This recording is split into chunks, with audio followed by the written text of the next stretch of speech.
Making renewable energy happen. Nedbank CIB.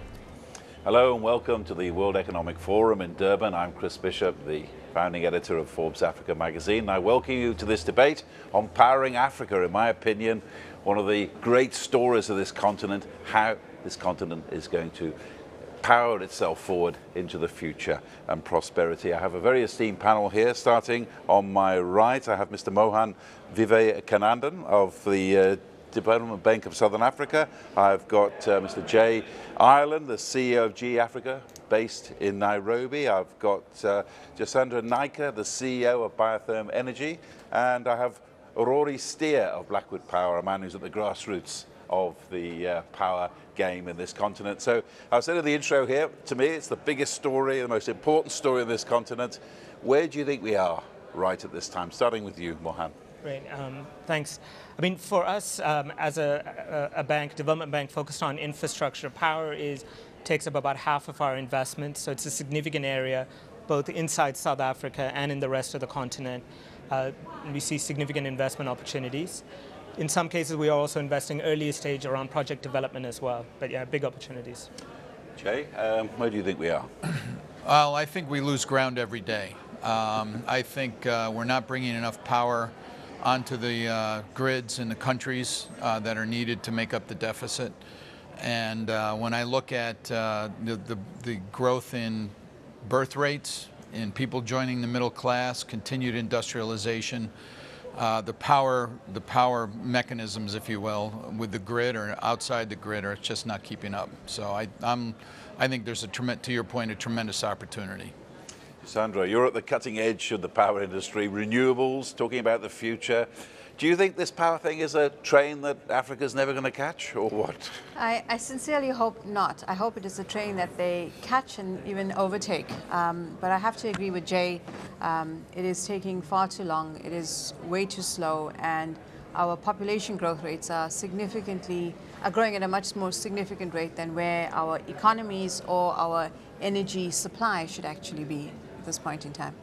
Rory, you're at the grassroots. Where do you see power in the 21st century? Well, I too agree with Jay, and I also just want to point out that we still have over 630 million people on this continent that have zero access to electricity. And that's about half of the people on the planet that have no access whatsoever. And we do, as former President Bill Clinton said, we have the financial resources, we have the technology, it exists. We don't have the political will. And apart from anything else, people without power no longer take part in the economy. So how much investment is there? You said half of your investments at the Development Bank of Southern Africa are going into power. Where's the money coming from? Well, I mean, from our side, obviously, it's a combination of our own equity plus debt borrowings that we put in. Last year, we did about $1.5 billion of investments, so about half of that. But if you look more broadly, primarily infrastructure is still funded through the government fiscus. So it is seen as a public good, and it's critical for governments to be prioritizing it. I think South Africa, generally we do prioritize around infrastructure. If you look at some of the statistics from McKinsey's, we do fund quite a decent portion of our GDP into infrastructure, but a lot of the other countries don't. And I think it is something where there needs to be more money put towards infrastructure, both from the public sector to begin with, and then secondarily where those opportunities don't exist, especially on the generation side where it's quite possible for the private sector to be playing a role. It's then for them to create those opportunities legally and through other mechanisms to allow the private sector to come in as well. Jay, on behalf of corporate business, why is it you think that maybe private money isn't doing more of the job of creating power on this continent? Well, I think there's a couple of things. One is when you look at power, you need to look at the total value chain from fuel, whatever the fuel might be, to the consumer paying. And within there, you have different tranches, if you will, fuel source, the generation, transmission, distribution. And I agree that the generation piece can be funded privately, can be taken care of if you have good off-takers, and that's where a lot of the development work can be done in the transmission distribution area and sometimes in the fuel area. So I think all of those balance out, but the key is to utilize the different pots of funding, whether they're development finance, to catalyze the private sector finance. And I think that's where we haven't done enough yet. It's starting, it's getting there, but we need to work at a much faster pace to bring some of this value. Sandra, I mean, you're in the business of private power. I mean, what's your view on this? My view is that there is a lot of capital available. There's definitely a lot of interest in doing it. And to a large extent, we as developers or IPPs, independent, can actually develop a project right to the very end, but it still needs an off-taker. And 9 out of 10 times the off-taker is a government. And it's getting rid of the inertia, if I could call it that, in order to accelerate the number of these projects can actually be signed up and actually go into construction. No one is going to take the risk of just simply building up a power generating asset without knowing that there's going to be an offtake on the other side. So it's very much like a three-legged stool. You need your investor, you need your developer, and you need your offtaker to come to the party. Now, just talk a little bit about your role, Roy, as a sort of grassroots person in the power business here. I mean, you're the man who pioneered the use of things like solar and wind-up things to create power.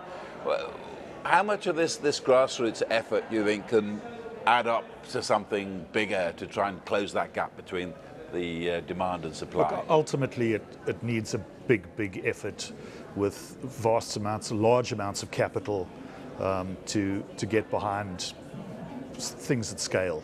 Having done wind-up radios and things in my time, you can reach a vast amount of people, and it still does through Lifeline Energy, doing educational programs, etc., across Kenya and in Zambia, everywhere else. But there's a limit to the amount of people that you can get to that. Ultimately, you have to be generating energy into the grid for large-scale use, as, for instance, a city like Port Elizabeth, the Nelson Mandela Metro, is about to do, where they're incentivizing homeowners to utilize solar, rooftop solar in this particular case, and then giving them one rate, R1.50 per kilowatt hour for all of the electricity they use. So in that particular case, to your three-legged stool thing, the municipality, while not a purchaser, is a facilitator using the German model and letting the grid be the battery, the storage system, and moving that back into the system. And that to us is a very interesting thing as Blackwood Power, and for other people who will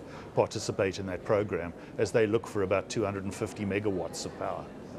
As this raises an issue for me. I mean, sometimes when we're looking to invest in things like power, we say, okay, let's build mega power stations here, there, and everywhere to solve our problem. But isn't there appetite for investment into these smaller projects that can build up into something more substantial? I think it's a combination of the two, right? And it's a question of what are you using it for. I think you definitely need the mega projects to really industrialize your economies. But at the same time, there's definitely an opportunity, especially with where the economics are today, both at an individual householder level. You look at commercial buildings as well to go towards more distributed power, and then especially in more remote areas, the economics becomes even stronger, because then you don't have to worry about some of the transmission if the transmission isn't there. But I think it's a combination of needing both of those, and we need to find a way to focus on both. Our primary focus has been more on the large-scale power generation and the distribution, but I think there is an opportunity as well on the smaller scale side. Yeah. On that, I think the way to think about it is you've got accessibility and availability. Accessibility is to get power to the 600 million people in Africa that don't have it. A lot of that's going to be done through innovative, entrepreneurial, small business kind of solutions. Home solar, things like that, mini grids, microgrids. Then you got availability. Availability is going to drive economic growth, and that is urban areas where you can put a manufacturing facility, industrialize, and you've got security of supply of power, which is absolutely critical for anybody putting in some kind of an industrial facility. So I think, and that's going to be the grid and big blocks of power. And I think the understanding that you should need to split both off, where one would be kind of the typical regulated arena, which is the availability, and then the accessibility may be a financial model. It's about what people can afford, not how much it costs per kilowatt cents per hour. It's about, I can buy a solar home unit for 220,000 shillings in Kenya, and over time I'll, pay it, and then I've got power at home, and I'm not dependent on anybody. So I think there's different ways to go at it. But one of the problems with that, if I could just follow up, is that often it would probably make sense for most of the people on this continent to have some form of solar or wind power, but as a rule, people don't. They're still wedded to the grid, no matter what people say. I mean, how can that be overcome, you think? Well, I think a lot of that's policy. It's the way people think about it, and it's, in East Africa and Kenya, they've got, and a lot of it's driven through the M-Pesa, mobile money system, the ability for payments as well as service. But I think people will do it because, one of the things in both accessibility, not as much, but the availability, there's a cost of no power. And no one factors that into when they're talking about whether it's this amount of money or that amount of money. It's a cost. If you don't have it, you're not going to get economic growth. But I think in the home area, it's the thought process that's still the, we're going to run a power line out to a village, which economically doesn't make sense. You have to think of other ways to do that, depending on the size of the opportunity. And speaking about new power sources, you're one of you have 4 of the 37 projects that are still in abeyance here in South Africa. I'm sure that if we had a vote in this country, do we want this power? Most people would say yes, but you're running into all kinds of brick walls there. I mean, what is the thinking behind that? I think first and foremost, there needs to be a discussion amongst Treasury, public enterprises, and the Ministry of Energy in terms of how they'd like to roll out the program. Round 4, which is what you're referring to, of the South African Renewable Energy Independent Power Producers. By the way, we should say for the viewers, it was supposed to be paid on April the 11th, which came and went, and we're still waiting. Meant to be signed on Signed? April, yes. And you get your power purchase agreement so you can connect to the grid. Correct, so we could begin construction, Yeah. and I think that's the precursor here. And a lot of it, this round 4, as I was saying, is the cheapest power that South Africa is getting. It is cheaper than many of the other incumbent power production or generation assets in country. It is cheaper than what coal is doing at this point in time. So it is exceptionally cost effective. But more importantly, this particular round, also brought with it significant indirect investment. And I'm not just talking about job creation. It was one of the most aggressive when it came to job creation, but also in terms of economic development and socio-economic development investment as a result of these projects going online. And I'll give it a good example. In my round 1 assets, which have been operational for 3 years now and overperforming, we have contributed significantly to our local communities. In the 3 projects we currently have 56 students who would not otherwise be at university that we fund. In addition to that, we donated R1 million to UWC for students. So here we are contributing to a society issue or challenge that has come up in country. But more so, the extension of one of these projects is a round 4 project, and that entire community in the Northern Cape is wanting to know when the jobs will come. When will the additional revenue be generated on their behalf? So you could call it an indirect tax or you could say it's value for money in terms of what we're doing. So not only are we providing the lowest cost of power, we're also providing significant value add to the local community, which is a 50-kilometer radius of inhabitants around your project. So there's a lot of value add coming from this private investment, these independent power projects. And it's the rural communities that are actually suffering most at this point in time by not being given the opportunity to have these projects constructed. And I put this to you, Rory. I know you studied power policy in this continent for some time. I mean, what kind of an advert, I often wonder, is this for small-scale generation and the fact that we've got a large load of projects here that are still stalled by regulation and bureaucracy? You know, the disconnect between urban power and countryside, if you like, non-urban. 20% of Africa is only have access to electricity outside of urban areas. So it's a tragedy. It's a human rights violation, if you like, that we're not doing more on a larger scale to get power to these people. 8 million people in South Africa don't have access to electricity. It's probably the most sophisticated energy environment on the continent. So the size of the problem is enormous, but the solutions are there as well, and people on this panel are contributing to those on a daily basis. In 2013 in South Africa, the price of solar energy reached parity with what's being generated by our coal-fired energy systems in this country. It's much, much cheaper now, and provided that the currency remains relatively stable, the Chinese have done us an enormous favor by consolidating the panel manufacturers and driving down the cost unbelievably over the last 2 or 3 years. So to the earlier point as well about job creation, in the United States, for every 6 home installations that are done, a job is created. So the renewable industry in the United States employs more people than Apple, Google, Uber combined. You know, so it's a factory for generating new jobs. There's a lot to like about the renewable industry. But all this taken into consideration, Mohan, you'd think you'd be run off your feet with people coming from around the world saying we want to invest in power now. There's a massive market in Africa. We want to take advantage of it. Is that what you're finding? I mean, I think there are a significant amount of investors that are interested. I think the broader picture is if you look at the kinds of rates that they're able to return, gain in their home markets in North America, in Europe, in the Far East, it's very, very low. I was reading a statistic that you have something like $8 trillion of assets, pension assets, that are earning negative yields, whereas you can earn some good dollar yields in the continent.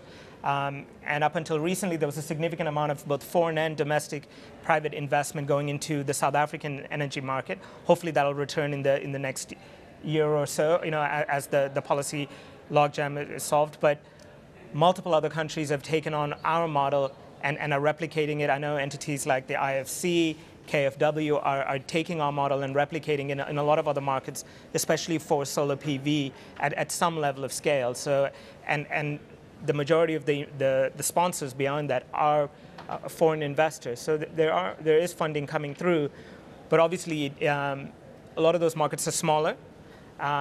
And I think we've spoken about the renewable side, but we also need to speak on the gas side. The prices of traded LNG are quite a bit lower now than they were a couple of years ago. Also, there's been some significant gas discoveries off the east coast of Africa. So I think that's another energy source that we really need to be exploiting probably at a greater level than we are as a continent. Jay, given the situation, wouldn't it be worth giving investors tax breaks, maybe incentives, to actually invest more money into creating energy in Africa? Well, that is what's going on in the developed world for renewables you're talking about. And the reason is that you've got an installed base that has enough power, and you're augmenting it with new power, and it's working out very well in many countries. Here, you don't have enough. I mean, instead of tax breaks, what they need is investment certainty. Okay. That would, tax breaks. If it's not with investment certainty, people aren't going to invest anyway. So I think that's the key. It's getting the investment certainty at the level that the outside investors, private money, pension money, et cetera, feel comfortable about investing in these assets in Africa. And I think that's the key, because once you do that, the cost, as I said earlier, it's the cost of no power. But when you look in Nigeria, the biggest provider of power is diesel power, which is the most expensive, worst environmental. But it's the one that's available. And the loudest as well. And the loudest, yeah. So, but I mean, all of that, and so you have to balance all that. So it's really about security of your investment. That's true. I remember visiting one of our correspondents once in Lagos, and she listened to the generator and said, the sound of home. Yeah. It always makes me emotional. But you, Biotherm, your company, Jasandra, is one of the fastest growing renewable energy companies on the continent. How are you finding the countries differing in their approach to this renewable energy drive? Great question, and very varied across the continent, but we are seeing some convergence. South Africa really kicked off the tender program, the competitive auction program, and more we are seeing that as the go-to model for most African countries. Rather than a bilateral negotiation, they would like to see some transparency in terms of how price is determined for a tariff and also who's actually competing. So 9 out of 10 projects that we look at are actually on a competitive tender basis. But however, they're different. Some countries will determine where the site is, will actually do some of the initial development work, and essentially just tell you to come in and bid and then take over development activities. Others expect you to have completed a fair portion of the development and then come in and then bid your project. South Africa follows the latter approach, and I actually prefer the latter approach because it gives me control in terms of what I'm developing rather than inheriting something midstream and not really knowing some of the hidden consequences that may arise on a particular project. Bilateral negotiations, I think if we really want to see competitive power, and that's a key aspect when you speak to many African governments, that's what they want to see, competitive priced power. It's getting harder and harder to do that on a bilateral basis. Also, the institutional lenders are thinking twice about a bilateral negotiated contract. They'd like to see the transparency in price determination. So more and more they're wanting to see that. And Malawi is a good example. They initially had three developers negotiating bilateral agreements in country, and then they went very quickly to a tender program and asked those 3 developers to actually compete on that. Rory, how do you see the possible stimulation of investment on this continent? I mean, what do you think would help to encourage people to put their money forward? Well, the first thing that I'd like to see is a more level playing field. And African countries across the spectrum, not just in energy, have been highly protectionist for forever. So import duties on the equipment needed to Nigeria is 20% on renewables. In East Africa, it's 10%. South Africa is still 0. We worry that DTI might come forward with a tax on bringing the equipment forward, which will be harmful, but in an attempt to be protectionist of their asset Eskom, which is, somebody said, in South Africa we don't have an energy problem, we have a management problem. And I think historically that's been the thing, and there's a protectionism around Eskom that's very, very worrying. Of course, currency fluctuations make it extremely difficult. Interest rates, these are the barriers to really moving this forward. We can borrow the money out of Europe at very favorable rates. We can hedge the currency. Can we get the returns back out to service that debt out of the various countries that we wish to operate in? To an earlier point, though, on tax incentives, they are important. They're very important, and South Africa does have them. You can, for an installation of a megawatt or less, you can write it off in year 1. On all other installations, you can accelerate the depreciation 50, 30, 20 over the 3 years. So those incentives are there on small scale operations today. So South Africa has a lot going for it in the solar and the renewable energy sector. My concern is that we start to put up barriers to protect our inefficient coal-fired system that we're running today in this country. Okay, just one question I want to put to you, picking up on that, Mohan. I mean, the kind of, for want of a better phrase, the economic carnage that's going around the world at the moment, everywhere from the States to Europe, everyone seems to be suffering and struggling. How do you think that's going to impact on investment in power in the African continent? Ultimately, the fiscal position of the state is crucial, either directly if they're building it, the generation or certainly the transmission and the distribution grid, but also as the offtake. And the challenge is a lot of the countries, including our own, have seen downgrades. Our fiscal position is much worse, and therefore, as an offtake, we're not as strong as we were.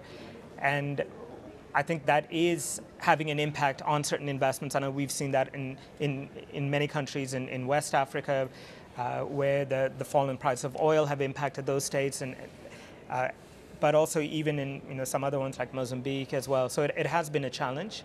Having said that, the majority of the investment that's required is in the generation side, and I think there are ways to structure those projects on a project finance basis if the political and the will is there to do that. Jay, you're based here in Africa for an international company.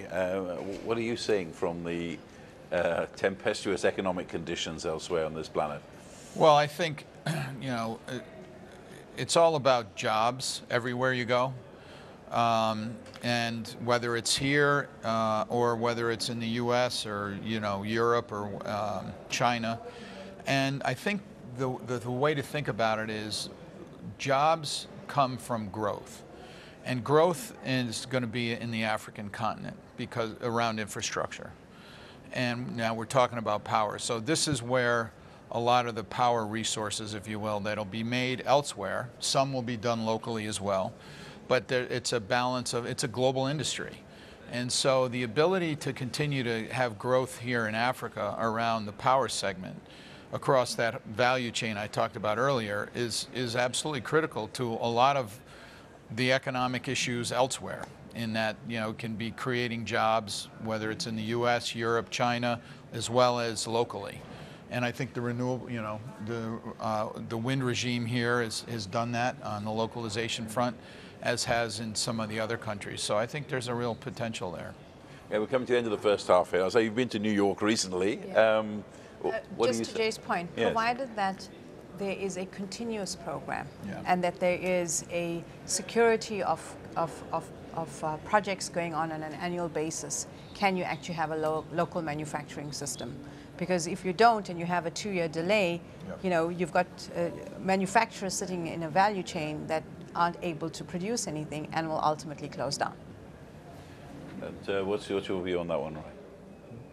I agree with what I've heard from our panelists. Okay, well, we're going to be talking a lot more in the second half of the program about regulation, the way forward, entrepreneurs, and also some of the other issues facing powering Africa, the big question.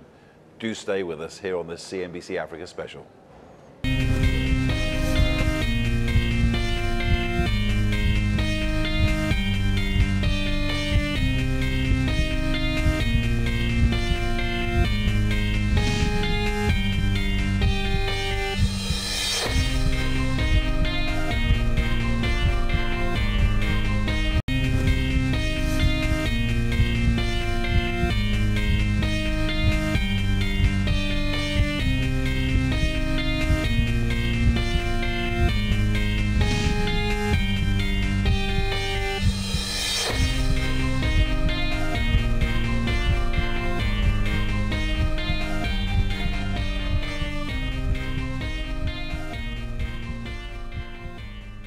Hello, welcome back to the World Economic Forum in Durban, a gathering of delegates, more than 1,000 delegates from 100 countries from around the world. Now we're here talking about powering Africa, the great debate on how this continent's going to create its energy to drive its economies into the future.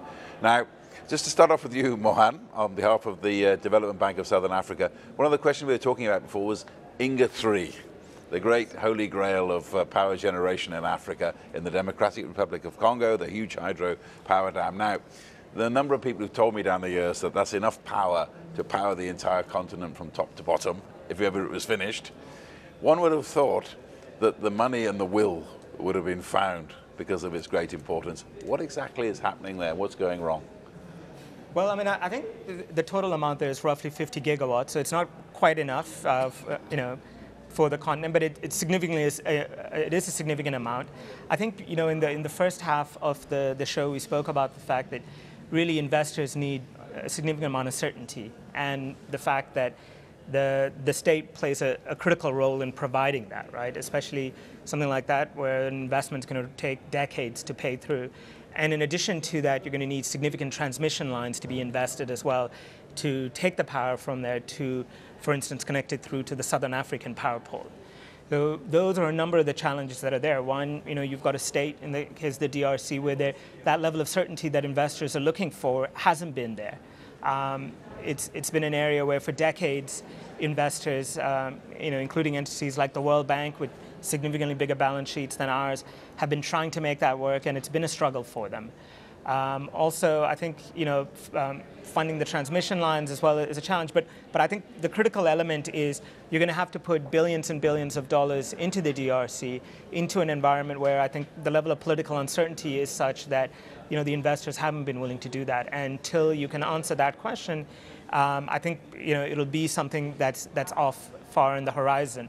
But I think the good news is there are other stories out there around renewables, around gas, which are creating significant opportunities to still power up the continent.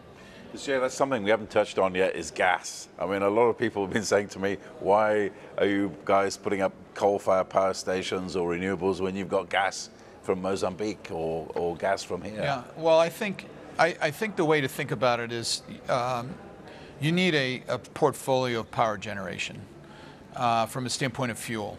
I live in Kenya. We've been in a drought for a few years. We have significant power issues, right? Because 40 to 50% of our grid is hydro-based, as an example. So if you have, now the other thing is you need to have it where the fuel is. One of the reasons South Africa is such a coal-oriented fuel source is because all the coal mines are here. In Nigeria, it's all about gas. In Ghana, it's gas. So I think the question is the ability to being able to get the fuel to where the source is. And then you have renewables, solar, wind, hydro, that are also available as well. So I think it's that generation. And there's solutions that we're working on to bring gas to countries that don't have the ability. And now with the price of LNG, which has fallen dramatically, it really is very economical.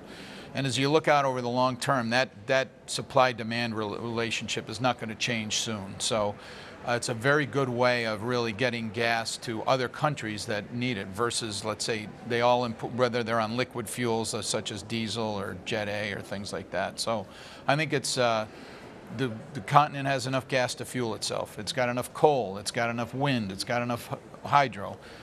Africa can solve its power problems, and that's what we're here for.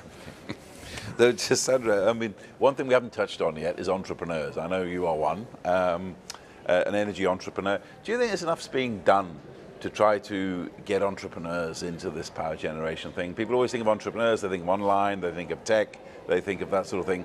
Do you think that the industry is selling itself well enough? So I think we need to start and understand that energy is a very capital-intensive business. So being an entrepreneur in the energy sector is actually not as easy as being one in the tech space, and maybe my tech counterparts would differ with me, but there's a lot more capital available to test an idea in technology.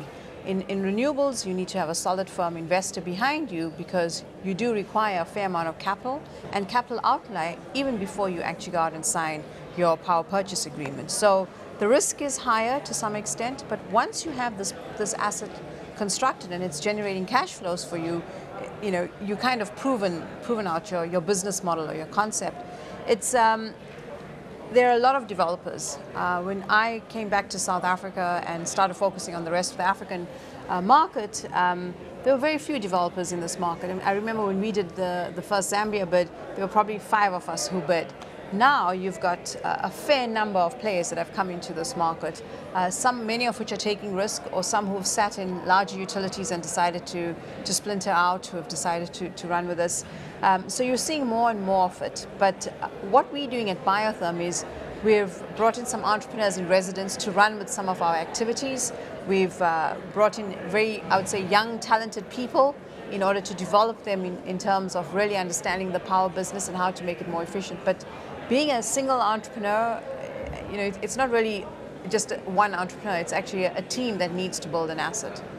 Sure. Sorry, we're battling a little bit here. There's a lot of people coming out. It's a very busy World Economic Forum, more than 1,000 delegates here. Rory, but at the grassroots, you've had quite a bit of success with entrepreneurs, haven't you, trying to get people to create their own solutions? Sure. Originally we built out a company that my partners and I that developed wind-up radios and flashlights and micro-energy solutions. And in fact, Jay's company was our biggest investor. They owned a third of us for many, many years. and gave us the capital to be able to go to some kind of scale. And when we sold that company, we listed it in London and sold it out in 2009. My personal view as an entrepreneur was that the energy space belonged to much bigger organizations. It wasn't a place for an individual anymore, until my cousin actually convinced me otherwise by showing me a business plan for financed solar solutions in South Africa.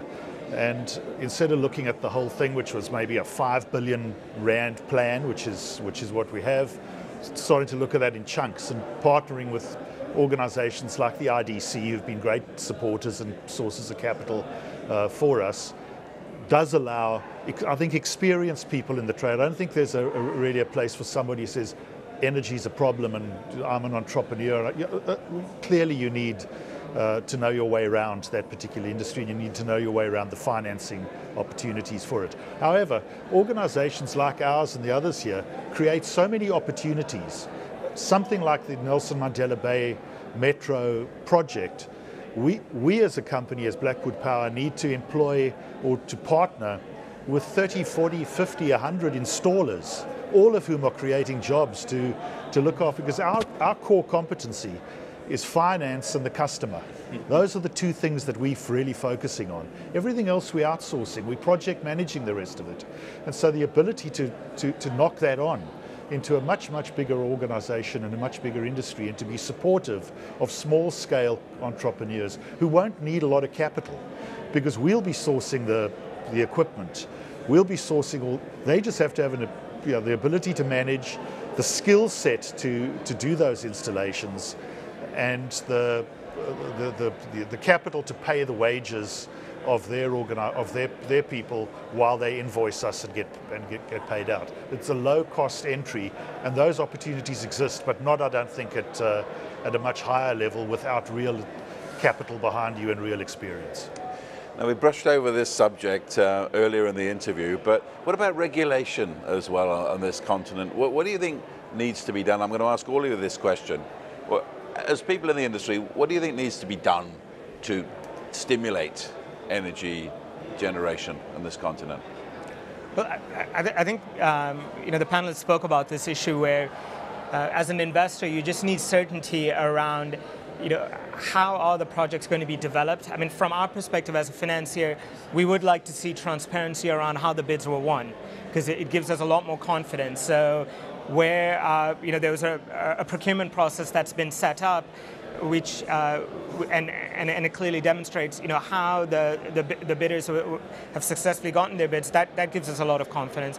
And then the other element from a government regulation is just certainty around how the power purchase agreement is going to be structured, so that we've got an idea of ultimately how's the project going to be paid for. Obviously, you over 20-year lifespan of that project, something may still change, but at least that's the starting point for us. Regulation? Well, I think the regulatory regime is really around, the key one is the power purchase agreement, and that's going to be the key that drives all the financial metrics as well, which is pricing and offtake, et cetera. So I think that regulation is there, and I think the question is how, somebody said it earlier, about how the power market is handled. Is it state-owned? Is it a utility? Is it private sector? Is it private developer? And I think that's also part. When you look at a Côte d'Ivoire as an example, they fundamentally come to you and say, okay, you can present a power plant to them, or a power project and they say, I want a price of X. If you meet that price, great. If not, that's, then you don't. And so they've let the private sector build up their power grid, if you will. So I mean, there's a lot of different ways to do it. I think personally, the more you try to regulate, the harder it is as a project developer or whatever to really come in. You need transparency, absolutely. But more regulation doesn't necessarily mean more transparency. It can mean less in time. So I think it's a balance of that. And I think number one is getting the transparency throughout that whole process. And that would be the key. You've been working with regulations from a number of countries in this continent. What do you think? I think for me it's continuity, ensuring that a regulation surpasses the political regime that is in place. So often we see every 4 or 5 years a change depending on which political party or who the leader or the new Minister of Energy is. And I think we need the consistency that this is what is required. A power purchase agreement, a sovereign guarantee of some sorts, or understanding how, in a worst case scenario, the asset can be protected and its cash flows can be generated. So if those are the basic bare bones that actually need to be in place, and they could be standardized, and quite a few DFIs are trying to get governments to standardize this. That's one aspect of it, but it's also educating leadership around what regulation and that balance of regulation that Jay spoke about that is required over a longer term period. Just a general question here, Rory. I mean, it seems to be a lot of the problems of the power industry, a lot of the flies in the ointment seem to emanate from government and government departments. Do you think they'll ever see a day on this continent where the government is hands-off and has very little to do with power generation or distribution, or is that impossible? I'd say it's remote. Remote, to say the least. To say the least. But if government would only take the view that energy is so crucial to absolutely everything that operates, and that by getting out of the way and stimulating entrepreneurial activity, they're actually building a tax base that would really give them an enormous amount of income down the line. If they took the same view that they ask us to do as to take 10, 15, 20-year views on the financing of these projects, and if they did a similar thing for the industry, I think that would be a jolly good start. Yeah. But that's one of the great problems of power generation on this continent, the long payback time. I mean, I mentioned earlier about your renewable projects. It was like 4 or 5 years to pay back what you've invested already, another 4 or 5 years to make you money.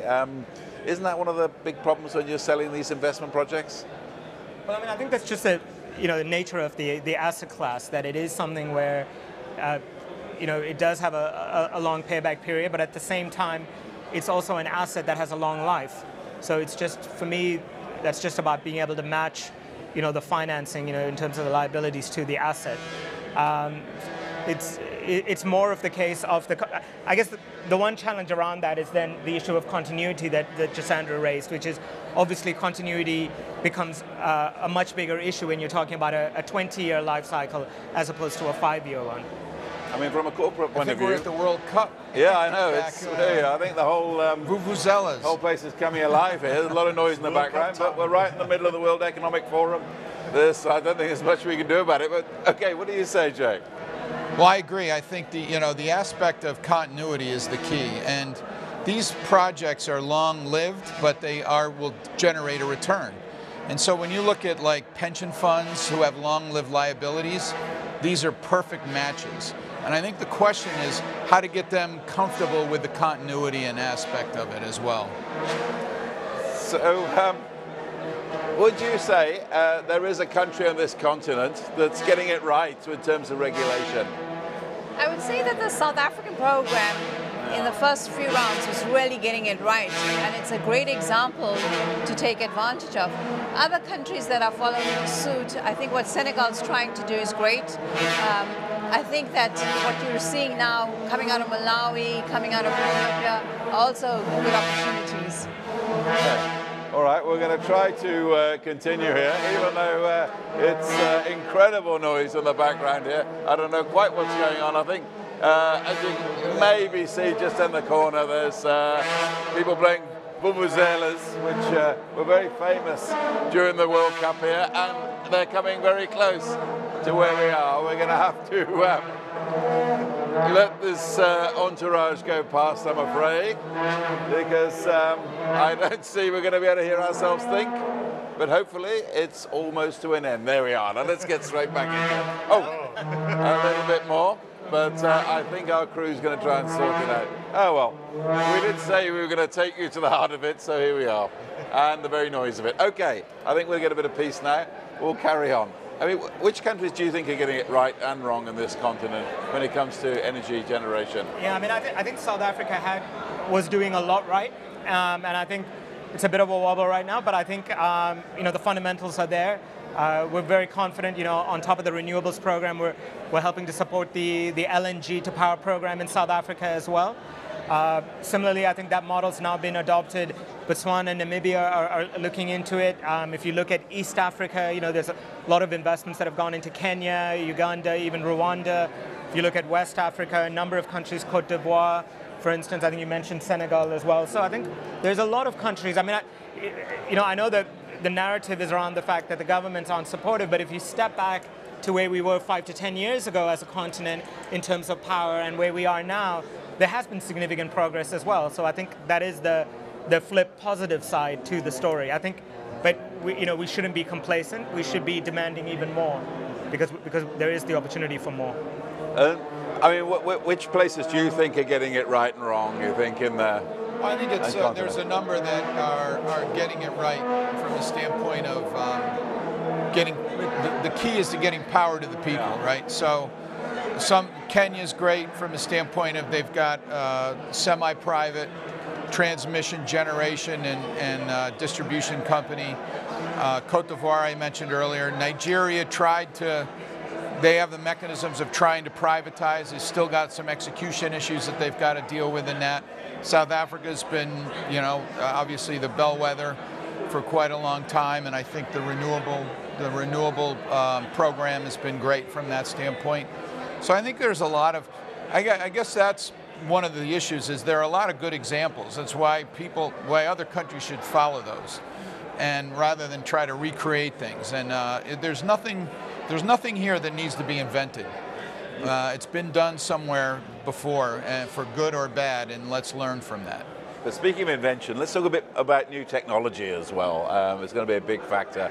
And I mentioned, perhaps to you guys here, we talked earlier about the Powerwall that's come up by South African-born entrepreneur Elon Musk, which people are talking about already before it's even landed. They say it's going to change the game. And from the renewable point of view, what do you think? I definitely think it's going to change the game. Besides the utility scale solar projects we also do a lot of the private PPA projects where our off-takers are commercial users and the power is within the fence. And one way of really scaling that is to have a storage solution, because you're then offering a base load solution to an off-taker as opposed to just a intermittent power solution. So for me, that is going to be the game changer. The issue is currently that the cost for storage is actually prohibitively high, but with innovation that will come down, and as we see more and more uptake in it, we will definitely see it being a competitive added solution to solar projects, and wind for that matter. Rory, do you think we'll get to a situation where perhaps not every home, but perhaps every other home in this continent will have one of these devices? Storage is the holy grail of the renewable energy industry. And what Tesla and Musk are doing is really taking lithium-ion batteries to its maximum current thing. It's a great product. It's got a 10-year warranty, so it makes it realistic to finance, realistic to use.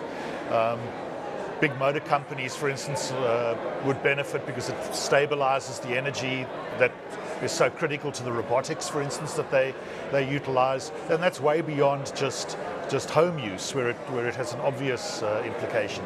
But it's the limits of our current chemistry that we know. We have to invent our way out of this. And some years ago, I was privileged to be a principal voice for Time and Fortune, and they. One of the people that was on a panel with me was from MIT, ran the wonderfully named Institute of Bits and Atoms, and we were talking about this about 8 or 9 years ago, and he said about 95 cents in every dollar that was going to MIT for research and development was going to storage. So you've got to believe that out of these amazing institutions, the US and many other countries around the world, as well as the big companies like General Electric that have for years been at the forefront of the whole R&D cycle, that we are not far away from a very, very viable solution. But Musk, by taking it to building his gigafactories and taking these things to great volume, is doing us a favor at the moment. But that begs the next question. Aside from investment in power generation, could it not be the next wave could be into technology? And there's a lot of inventors on this continent. Do you think, how likely do you think that is from your point of view? Well, I guess, you know, we're looking more from a short to medium term, and those aren't the investment opportunities that are coming through to us. I mean, I think I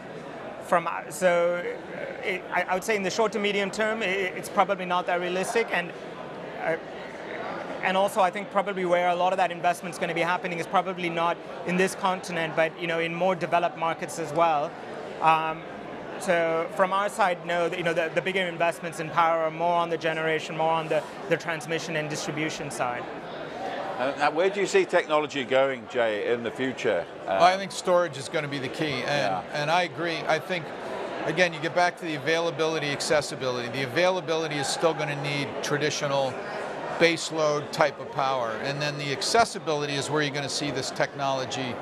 You know, can you do a storage system such as a power wall that could provide power to 7, 10 homes in a small village, or, you know, put a bunch of different power walls together? Those are what's going to solve the accessibility issue, and it's getting it at the cost right, the cost level correctly. But I agree, the technology and the chemistry and physics, we're at the limits right now, and it's going to take some kind of a technological jump. But it's still one that we're working on pretty strongly, and going to continue to focus on. Okay, just one last quick go around. We're coming near the end of our program now. It's been a very noisy and lively chat. Are you optimistic starting from left? Pessimistic, optimistic? Just give me your feeling going forward. Optimistic. The technology exists, the cash flows are there.